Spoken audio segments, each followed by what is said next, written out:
This was not a historical lesson today to talk about what happened a year ago. It was a conversation to talk about where we're at. Clearly, there's much work to be done. We had people in positions of power who were willing to stand up for the rule of law and for democracy. We won't have those people in power to count the votes and to run our elections in 2024 in at least some places, and that makes me very concerned. Less than half of Republicans said they would accept the results of the 2020 election. The backlash has been to make it harder to vote in many states, and in particular, making it harder for underrepresented populations. It just puts the onus on Congress to really set fair national standards for the freedom to vote. I'm pushing for Congress to pass the Freedom to Vote Act. This bill would mandate all states to implement reforms like automatic voter registration, same-day registration, expanded early voting, and vote by mail. I'm also a co-sponsor of the John Lewis Voting Rights Advancement Act,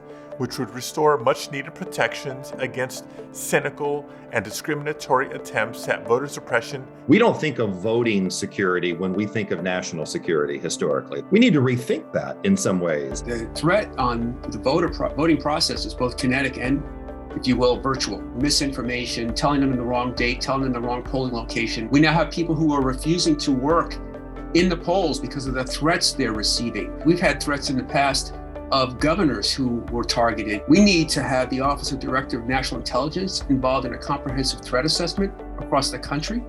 And we need to build our National Security Council capacity to counter extremism and disrupt these networks. Facebook and Twitter did a terrible job dealing with Donald Trump's election lies and his attempts to foment unrest. You don't have to go to the dark web to find the threats that are there.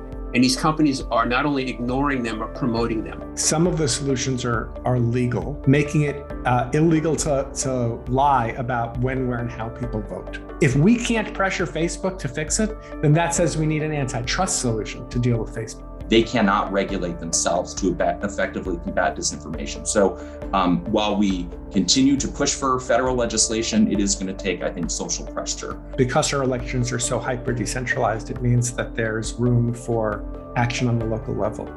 You should know who your local election administrator is. Make sure it's somebody with integrity. I mean, this is something that we can all do.